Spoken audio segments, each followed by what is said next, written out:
2018년 9월 18일 평양에서 열린 남북 정상회담. 남과 북의 관계를 다시 쓰고 드디어 한반도 평화의 시대가 현실로 찾아오는 듯했다. 하지만 70년을 가로막은 분단의 벽을 넘어 평화의 시대로 가는 것은 쉽지 않았다. 하노이 북미 정상회담이 결렬되면서 지난해 북한은 대화와 협상이 아닌 새로운 길을 천명했고 우리 정부의 대화 제안을 거절해왔다. 올해는 개성 남북 공동연락사무소를 폭파하며 경색 국면이 이어지고 있다. 이렇게 정부 차원의 교류가 막힌 상황에서 남과 북의 상황을 풀어가기 위한 방법으로 민간 협력 사업 등이 이야기되고 있다. 중국 등 제3자를 통한 교류를 다시 이어보자는 것. 9.18 남북 정상회담 후 2년을 보낸 남과 북은 평화의 시계를 다시 돌릴 수 있을까? 민족화해협력 범국민협의회 이종걸 대표 상임의장을 통해 들어본다.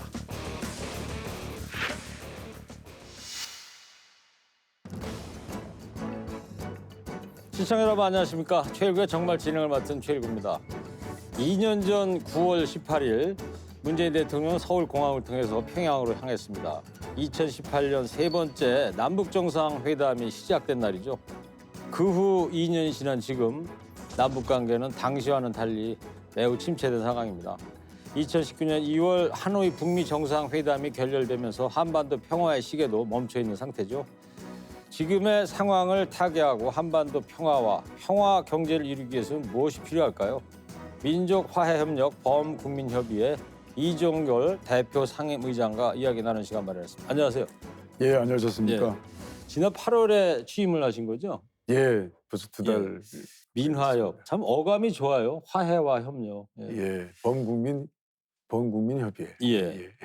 이 대표 상임의장을 맡으신데 민화협 일단 간략히 소개 좀 해주세요. 민간 단체인 거죠? 예,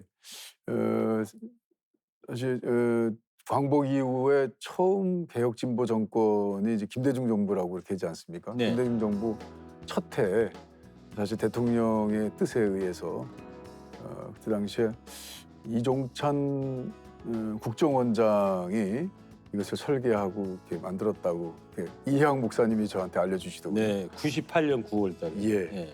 예, 되게 이제 정부 간의 협의를 시작을 한다 하더라도 민간이 해야 될 일을 생각하신 거죠. 예. 그래서 그때 당시에 보수, 진보 할 것 없이 그래도 눈에 들어본 이런 큰 민간 단체가 거의 대부분 다 참여했습니다. 200여 개의 민간 단체가 참여해서 예. 시민단체 형식으로 해서 국가의 남북 화해 협력의 업무를 같이 공동으로 보조하고 어떤 때는 그것을 더 먼저 할 수 있는 길을 열어 보고자 하는 그런 뜻이 담겨 있는 민족 화해 협력의 총괄 민간 기구입니다. 네. 사무실은 어디 있어요? 예, 마포 용강동에 마포대교 북단에 네. 이렇게 바로 꺾어지면 아주 멋있게 보이는 15층 빌딩에 있습니다. 네, 그렇군요. 북한 쪽의 카운터파트는 이름이 뭐예요? 북한은 민족 화해 협의회입니다. 아, 예, 거의 비슷한 시기에 창설이 됐어요. 저희하고. 예. 그래서 파트너 단체이고 그리고 북한에도 여러 정당이 있는데 북한 사회당의 대표가 맞습니다. 예. 그래서 사회당의 김영대 당수께서 근 한 20여 년간 민화협의 대표를 하고 계시다가 최근에 네. 박용일이라고 하는 분으로 바뀌었습니다. 예. 자, 이 16대 국회부터 20대 국회까지 이제 경기 안양 만안구죠. 네. 내리 이제 5선 의원으로 활동하셨는데 현 시점에서 민화협 대표 상임의장을 맡으신 의미가 있을 것 같습니다. 특별히 뜻하신 바가 있으신 거예요? 정말 2년 전에 좀 전에 4.27, 9.19 우리 합의를 그렇죠. 기억합니다. 평화가 이제 곧 오는 것 같은 느낌이 들었죠. 근데 급전직하에서 지금은 사실 민화협에서 늘 아무리 만나지 못한다 하더라도 민화협 간에는 서로 통신이 이루어졌었습니다. 네. 그 전에 민화협이 그 공동 행사를 2000년도에 6.15 공동선언 이후에 했고, 그리고 또 문재인 대통령이 돼서 남북 평양에서 공동 축제를 했습니다. 네. 그 이후로 공동 축제를 하기 위해서 가던 이제 평양을 가던 분들이 다시 돌아오라고 그래가지고 돌아온 이후에 이제 저희들은 더 이상 만나지도 못하고 볼 수도 없습니다. 제가 대표의장이 돼서 그 취임 인사를 팩스로 보냈습니다. 예. 팩스는 받는 것 같습니다. 오. 그런데 답장은 없습니다. 응답이 없어요? 네. 또 우당 조부이신 우당 이회영 선생님 정신을 또 이제 많이 또 생각이 많이 나시겠어요. 이 민화협 의장 맡으시면서. 그 우당 선생님도 다른 독립운동가와 같이 광복을 위해서 독립전쟁을 하셨는데 그분들은 광복이라는 것에 대해서 두 개의 조국이라는 것을 상정하지 않으셨던 것 같아요. 네. 백범 김구 선생님도 그 장덕수 재판에 나와서 독립운동가요 할 때 아직 분단이 해소되지 않은 상태이기 때문에 난 여전히 항일 독립운동을 하고 있다라고 얘기하셨고, 또 안중근 선생도 하얼빈 공원에 묻었다가 국권이 완전히 회복된 이후에 나를 다시 조국으로 묻어달라, 번장해달라라고 하신 그게 그 완전한 국권 회복은 그분들에게는 두 개의 조국은 상정도 할 수 없는 것이었죠. 이 그러셨겠죠. 분단 당연히. 국가는 아직까지 식민지 일본의 치하에 있는 영향이 계속되고 있다라고 생각하신 거죠. 네. 그로부터 완전히 벗어났을 때는 통일된 조국, 하나의 조국을 생각하고 계시는 거였죠. 독립운동 지사에 이제 자손이시고 그래서 민화협 의장 맡으시니까 더 그런 생각이 더 많이 나실 것 같아요. 민족이 하나 되고 민족이 서로 갈라져 있지 않는 그 상태를 가야 저는 저희 선조 할아버지께 네. 제가 무슨 일이라도 좀 했습니다라는 말씀을 드릴 수 있을 것 같아요. 예. 자, 민화협은 남북 민간 교류의 이제 대표 역할을 맡고 있는 민간 기구인데요. 2년 전 오늘 9월 18일입니다. 이 평양 남북 정상회담이 진행됐어요. 그때 2년 전 돌이켜 보면 어떤 감회가 떠오르세요? 판문점 회담 4.27이었죠. 네. 6.15 벤치 회담도 있었고 기억은 많이 납니다. 예, 6.15 김대중 대통령님의 그 첫 번째 만남, 그리고 14 노무현 대통령의 두 번째 만남. 그런데 이제 북한이 핵 개발에 거의 완성 단계에 이르고 미국이나 뭐 다른 서방 유엔 결의는 이제 북한의 제재 중심으로 가게 되지 않았습니까? 그래서 뭐 거의 무슨 일이 있으면은 이 군사적 조치가 예고되고 그랬던 네. 때 정말 저희들은 정말 기적같이 그렇죠. 문재인 대통령의 김정은 위원장과의 만남을 우리는 역사적으로 만나게 됐죠. 그렇기 때문에 정말 그때의 감격은 정말 이루 말할 수 그렇죠. 없는 것이었습니다. 그러나 아마 저는 그 6.15나 14의 두 전 대통령의 만남이 문재인 대통령의 만남을 이끌었다, 기반을 만들었다, 이렇게 저는 생각을 합니다. 네. 그때 5.1 평양 운동장 한 15만 명이 모였었죠. 그렇죠. 두 결에 사실 15만 명이 아니라 8천만 결회가 다 보고 있었습니다. 그렇습니다. 북한도 보고 있었고 저희들도 TV 통해서 보고 있었죠. 우리는 이제 하나 돼야 된다. 5천 년을 같이 살아오다가 단지 70년 헤어져 있었는데 네. 그 70년 우리가 극복하지 못하겠느냐. 우리 자주야. 누구 눈치 보지 않고 우리끼리 이제 만납시다. 만나기 위해서 여러 합의도 했습니다. 또 앞으로의 그 구상도 밝히셨습니다. 그런 이유로 또 하노이 노딜이 우리에게 또 성큼 다가왔고, 그 이후로 저희들은 그렇습니다. 아주 과거 어느 때보다도 더 힘든 남북 간의 얼어붙은 시대를 겪고 있습니다. 예.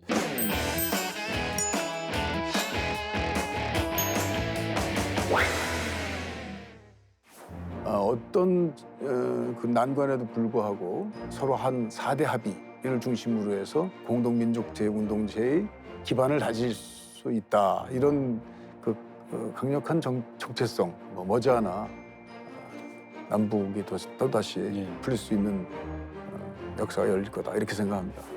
남북 간의 정부 차원의 대화 협력은 이제 전혀 진행이 안 되고 있는 상황이잖아요. 예.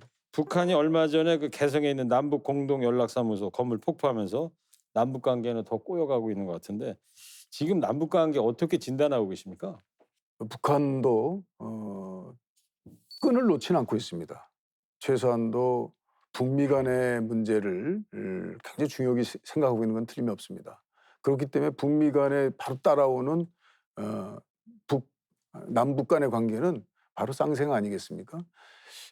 저는 아마 11월 미 대선 때까지는 지켜보는 과정이 있어서 그때까지는 저희들이 준비만 하고 또 남북의 대화나 물밑 접촉이나 이런 것들에 대한 여러 가지 대비를 하는 것이 좋을 것 같습니다. 김정은 위원장이 아직도 미국에 대해서는 물론 한국에 대해서도 험한 말 안 합니다. 다른 사람을 통해서 얘기하고 있죠. 네, 김여정 부부장을 통해서만 그렇습니다. 이야기해요. 네, 아직까지는 힘들 거라고 생각합니다. 그런데 정서적으로, 감정적으로 굉장히 상한 점이 있습니다.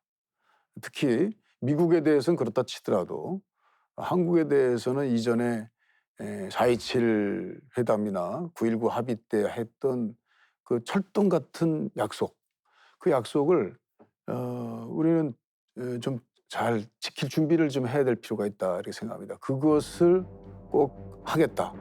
어떤 그 난관에도 불구하고 우리는 꼭 그 서로 한 4대 합의를 중심으로 해서 우리가 약속을 이행하는 서로 간의 형제국과 우리가 서로의 그 형제를 다지면 공동민족제운동체의 기반을 다질 수 있다. 이런 그 강력한 정체성, 네. 뜻을 좀 하게 되면 저는 머지않아 남북이 또다시 네. 풀릴 수 있는 역사가 열릴 거다. 이렇게 생각합니다. 지금은 경색돼 있지만 이 끈을 놓지 않고 남북이 서로 4.27 본래 의미로 그 정신을 꾹 붙잡고 가보면 언젠가 좋은 날이 올 것이다.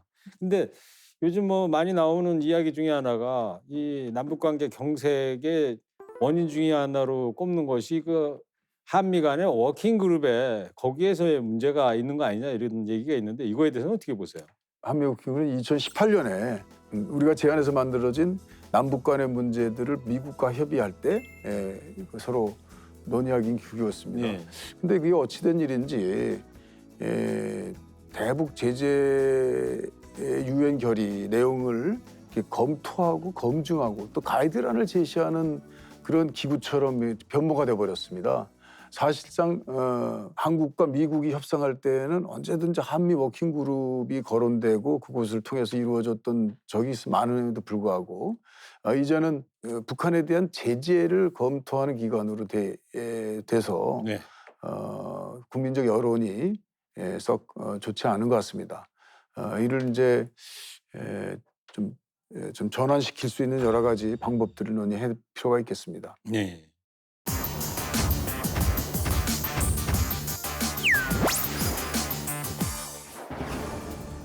멈춰버린 남과 북, 한반도 평화의 시계. 북한의 개성 남북 공동연락사무소 폭파로 남과 북을 잇던 연결고리마저 끊어진 상황. 북한은 지난 6월 대남 군사행동 계획을 보류한 후 특별한 메시지도 내지 않고 있다. 그렇게 상처난 남북 관계는 새로운 돌파구를 찾지 못하는 상황. 이런 상황에도 우리 사회 많은 이들은 한반도 평화를 위해 필요한 남북 교류는 해야 한다는 의견이다. 지난 6월 초 KBS의 여론조사에 따르면 우리 국민들은 유엔 대북 제재에 해당하지 않는 사안에 대한 남북 교류 추진에 대해 찬성이 반대에 비해 2배 정도 높았다. 지난 6월 중순 민주평통의 여론조사에서도 우리 국민의 50% 이상이 대북 인도적 식량 지원이 필요하다는 생각을 갖고 있는 것으로 나타났다. 하지만 이런 인식에도 한반도 비핵화 협상의 교착에 코로나19 상황까지 맞물리면서 남북 교류는 막혀 있는 상황. 때문에 지금의 상황에서는 민간 교류를 통해 남북 관계에 물꼬를 터야 한다는 의견도 나오고 있다. 남과 북이 평양에서 만나고 2년, 멈춰버린 한반도 평화의 시계를 다시 움직이기 위한 민간 교류 협력은 가능할까? 이 정부 차원의 이 남북 협력이 막혔을 때 이제 민간 교류와 협력을 통해 풀어가면 어떨까 하는 의견도 있는데요.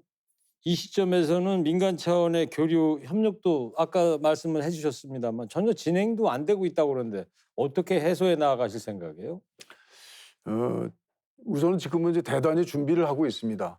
그러나 민화협이 완전히 끊어진 것은 아니라고 생각합니다. 그래서 아직도 저는 우리 대한민국과 제3국, 뭐 주로 이제 중국이 될 수 있겠죠. 그리고 중국과 북한 이런 그 제3자 관계를 통한 교류는 간접적 교류는 길이 열려 있다 이렇게 생각을 합니다. 네. 북한은 지금 이제 코로나 방역을 위한 전 세계가 부담하는 그런 상당한 재정적 부담에 시달려 있죠. 예. 그리고 또 요새 태풍, 홍수도 그렇죠. 사실 우리 대한민국보다 훨씬 더 큰 피해가 있습니다. 예. 북한이 그런 엄청난 제재 속에서도 그 개발했던 핵 프로세스를 보면 그거는 먹고 사는 걸 거의 다 포기해야 될 정도 아니었겠습니까? 네.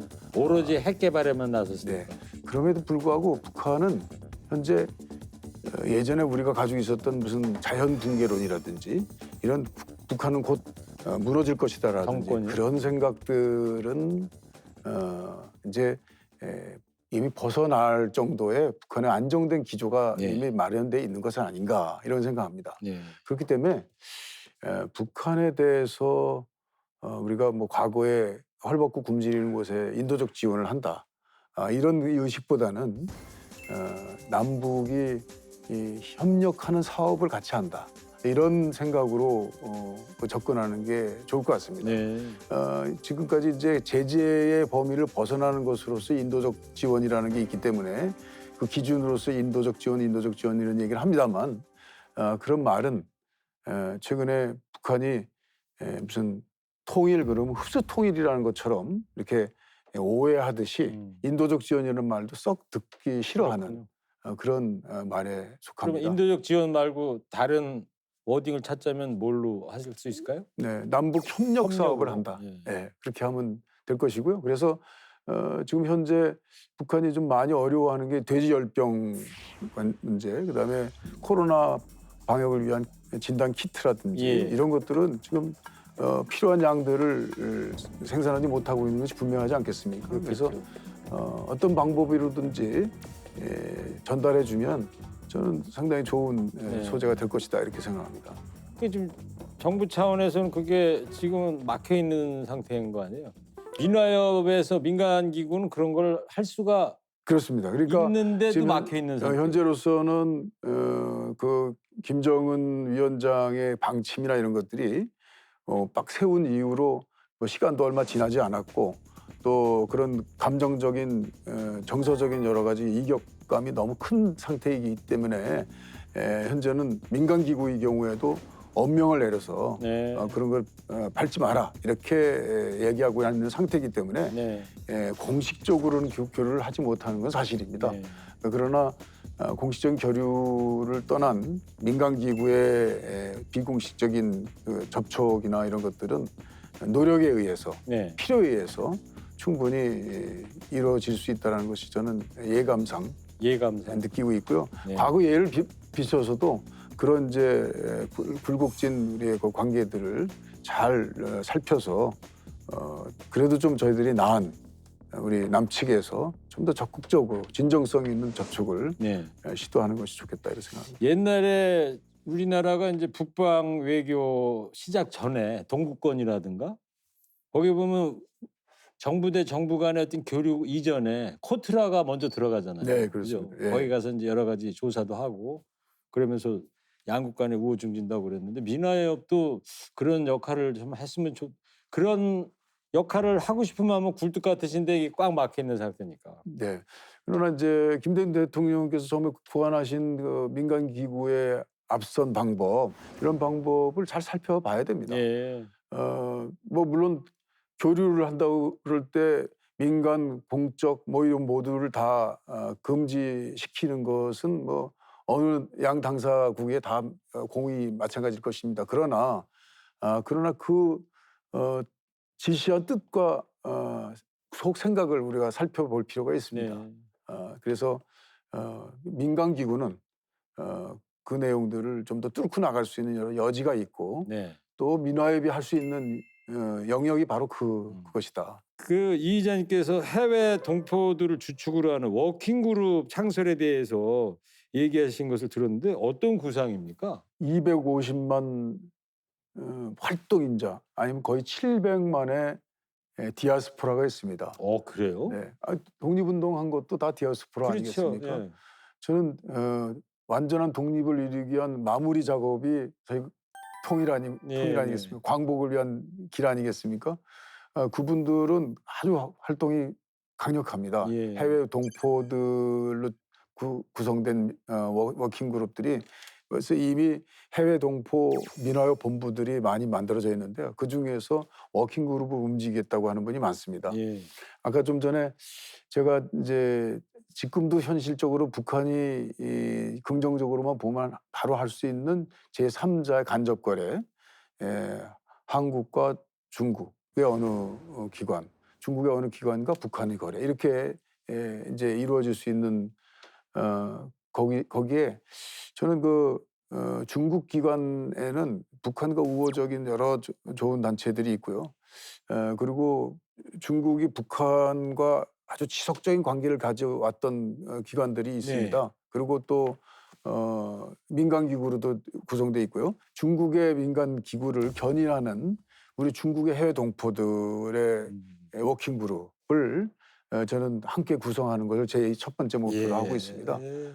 그래서 그 워킹 그룹이 저는 어찌 보면 이 문제를 획기적으로 한꺼번에 풀어나갈 수 있는 아주 대표적인 키를 가지고 있다. 또 이렇게 그 생각합니다. 워킹그룹이 아까 말씀 나눴던 한미 워킹그룹 그거 연상이 됐는데 그 개념은 아니군요. 그러니까 네, 그렇습니다. 실무적으로 진짜 이 무역을 서로 상호 협력을 위한 진짜 일하는 그룹 네. 그걸 말씀하시는 거구나. 의장님께서 이제 독립운동가 이회영 선생의 이제 손자이시기도 한데요. 역사를 매개로 해서 이 남북 민간 교류와 협력에 물꼬를 틀 수 있지 않을까요? 역사라는 거를 매개로 해서.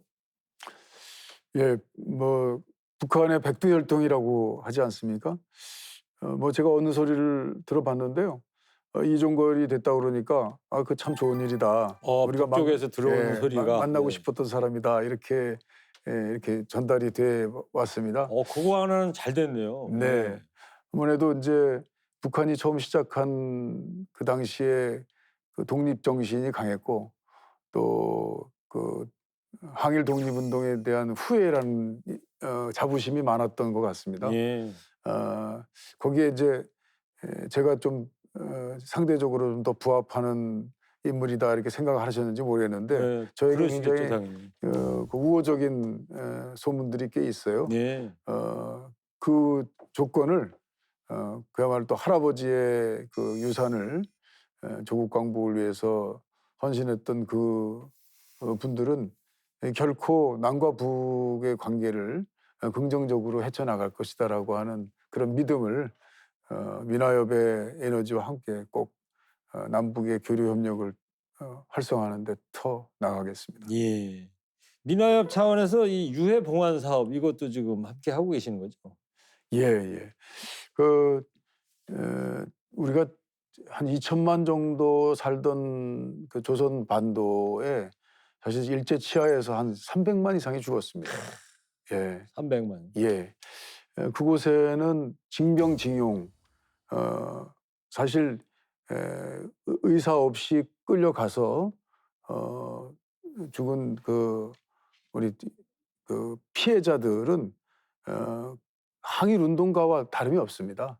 그런데 그 항일 운동가들의 주소지는 남과 북이 흩어져 있습니다. 네. 근데 지금 북한이 그 유해 보완 사업을 하기에 적절치 않기 때문에 우리 남측의 미나협이 북한의 주소나 남측의 인사를 가리지 않고 특히 일본 중심으로 해서 묻혀져 있는 집단적으로 묻혀져 있는 그 징용의 그 유해들을 저희들이 이제 봉안하고 있거든요. 네. 그래서 일단 우리 남측에 모셨다가 이제 북측으로 다시 보내드리는 그래서 안치하는 그 협의를 작년에 한 바가 있습니다. 예. 그래서 그 사업을 계속하는 거에 대해서 북한은 굉장히 그 반겨하고 좋아합니다. 그래서 저는 또 항일 집안의 뭐 자손이라고 이렇게 다들 일컬어 주는데 그 항일 운동 하셨던 분들의 그 이름 없는 아직까지 서우는 물론 그분들의 그 이름조차 알 수 없으나 유해가 있고 그래서 그분들의 이제 앞으로의 공과와 이런 것들을 밝혀내는 것과 함께 그 유해들을 우리 한국으로 봉안하고 거기에 있는 상당 부분의 북한의 그 유해들을 이제 북한에 보냄으로써 남북에 협력하는 좋은 죽어서 이산 가족 네. 또 살아서도 같이 함께하는 우리 대한민국 항일운동가의 서운들을 사실상 만들어 보고 싶습니다. 자, 이제 뭐 곧 추석이에요. 코로나19로 우리 내부 이동도 망설여지긴 하지만 이산 가족들 입장에서는 헤어진 가족이 추석 때만 되면 더 생각나시는 분들 아니겠습니까? 이산 가족의 화상 상봉이나 편지 교환이 상시적으로 어렵다면 명절같이 일정한 시기에라도 진행할 수는 없을까 이런 생각이 듭니다. 과거 이산가족 상봉을 해왔던 우리 미나협의 당사자들은 정말 참담해합니다. 네. 예, 추석 때 최소한의 헤어졌던 가족이 만나는 그것조차 올해는 좀 불투명한 상태로 가 있기 때문에 이번에는 12월이 지나야 우리 또 이제 하겠지만 준비를 통해서 네. 그리고 또 말씀하신 것처럼 화상을 통해서 만날 수 있는 그 길도 있습니다. 그것은 뭐 준비 기간이 그렇게 길지 않을 것 같습니다. 그런데 서로 대화가 우선 돼야 되지 않겠습니까? 그렇죠. 하기로 한 대화만 되면 뭐 짧은 시간 안에 준비가 될 것인데 그래서 이번 추석을 앞두고도 저희들은 불가능하고 생각 안 하고 준비하고 있습니다. 예.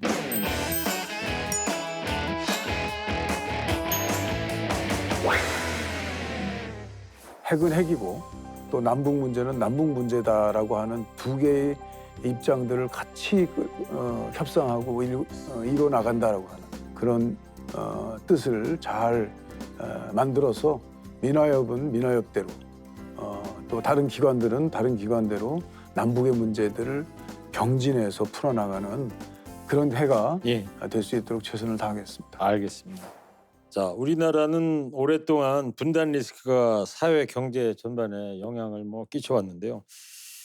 현 정부는 평화 경제에 대한 의지를 지금 꾸준히 밝혀왔습니다. 평화 경제 구축의 필요성은 어떻게 보십니까? 지금 70년간을 헤어져 살아왔고 분단이었고 평화가 없는 곳에 살았습니다. 예. 사실상 긴장과 갈등으로 전쟁의 위협 속에서 70년을 살아왔고 한편 일본이나 중국이나 유럽, 미국도 그 나라에서는 결코 전쟁을 평화로 바꾸는 노력을 해서 EU도 만들었고 각자 국제기구도 만들었고 그러면서 평화를 추구해 왔습니다. 네. 평화 속에 저는 답이 있다고 생각합니다. 우리가 전쟁으로부터 평화를 이룰 때 저는 최소한도 우리가 추정하는 30%, 40%의 컨트리 리스크를 극복하는 것이 아니라 그 10배, 그 이상의 우리 대한민국의 미래와 번영의 길을 만들어 나갈 수 있다 생각합니다. 예.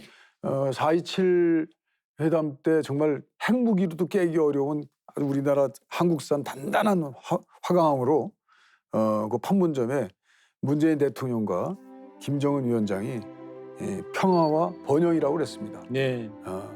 저는 평화로 인한 번영이라고 생각합니다. 평화의 메시지를 예. 우리는 받으면 바로 경제가 우뚝 설 것이고요. 그렇죠. 대한민국의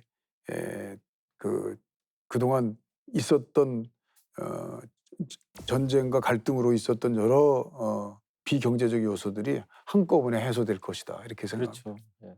예. 뭐 그런 생각하면 참 좋긴 좋은데 현실이 좀 꽉꽉 막혀 있다 보니까 참 아주 잘 됐으면 좋겠고요. 그리고 이 9월 초 정부의 내년 예산안을 보면 말이죠. 남북경제협력 예산이 확대가 됐더라고요. 네. 이를 두고서 평화경제 기반 구축을 위해 필요하다는 의견도 있고 반면에 또 실효성이 떨어진다 의견도 나오고 있는데 이런 의견들에 대한 의장님 견해는 어떠십니까? 한 3% 정도 증액된 상태에서 올랐기 때문에 지금 슈퍼 예산이라고 하는 그 범위에 비추어서는 뭐 이렇게 많이 증액된 것은 아닙니다. 그리고 이제 항목이 대부분 코로나 방역과 그리고 이제 돼지열병 뭐 기타 남북 공동의 그 보건 공동 산업 네. 사실 북한의 보건 문제가 우리에게도 바로 직결됩니다. 그렇죠. 돼지열병 같은 건 바로 연결이 네. 되거든요.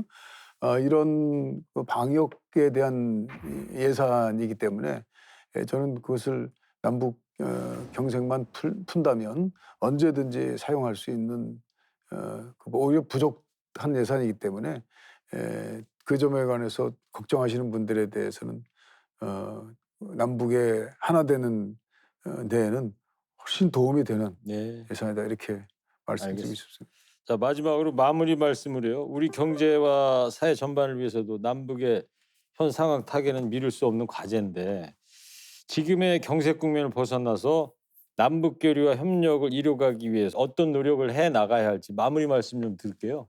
하노이 노딜 이후에 꽉 막힌 북미 우리 남북 간의 관계는 저는 언제든지 우리의 노력에 의해서 풀어나갈 수 있다. 또 민간기구 민화협을 통해서 우리는 그 실마리를 만들어 나갈 수 있다 이렇게 생각을 합니다. 네. 우선 거기에는 북한에 대한 북핵에 대한 그 입장을 좀 전환해야 되겠다 이런 생각입니다. 항상 북핵을 먼저 보고 북핵이 완전히 해소되기 전에는 북한 문제 제재를 풀 수 없다라고 하는 원칙이 북미 협상 이후에 굳어졌었습니다. 북한은 여러 가지 어려운 상황에 있습니다. 핵을 하나의 레버리지로 북한의 미래를 만들어 나가는데 어떤 길도 할 수 있다는 거 하는 협상의 논의들을 우리는 잘 지켜봤습니다. 이제까지 우선 연계해서 핵을 연계해서 제재도 보고 남북 문제를 풀어나간다는 생각에서 좀 완화해서 떨어져서 핵은 핵이고 또 남북 문제는 남북 문제다라고 하는 두 개의 입장들을 같이 협상하고 이뤄 나간다라고 하는 끌고 나간다고 하는 그런 뜻을 잘 만들어서 민화협은 민화협대로 또 다른 기관들은 다른 기관대로 남북의 문제들을 병진해서 풀어나가는 그런 해가 예. 될 수 있도록 최선을 다하겠습니다. 알겠습니다. 네. 네, 지금까지 이종걸 민화협 대표 상임의장과 이야기 나눴습니다. 오늘 나와주셔서 좋은 말씀해 주셔서 감사합니다. 감사합니다. 우리는 지금 코로나19로 세계가 꽉 막힌 상황이 경제적으로 어떤 영향을 미치는지를 뼈저리게 겪고 있습니다. 일시적으로 이동이 어려운 상황도 이 정도인데 70년 동안 꽉 막힌 남북은 우리가 의식하지 못하는 사이에 경제, 사회적으로 얼마나 큰 영향을 줬을지 생각해 보게 됩니다. 평양 남북 정상회담 2년, 평화가 경제다라는 말을 다시 생각하게 되는 시점입니다. 자, 다음 주부터는요. 그리고 최일구의 정말이 새롭게 변신을 합니다. 매주 목요일 저녁 6시 반부터 1시간 동안 한 주간의 정책 이슈부터 꼼꼼한 팩트 체크까지 함께하겠습니다. 매주 목요일 저녁 6시 반 생방송으로 진행되는 최일구의 정말 많은 기대 바랍니다. 시청해주신 여러분 감사합니다.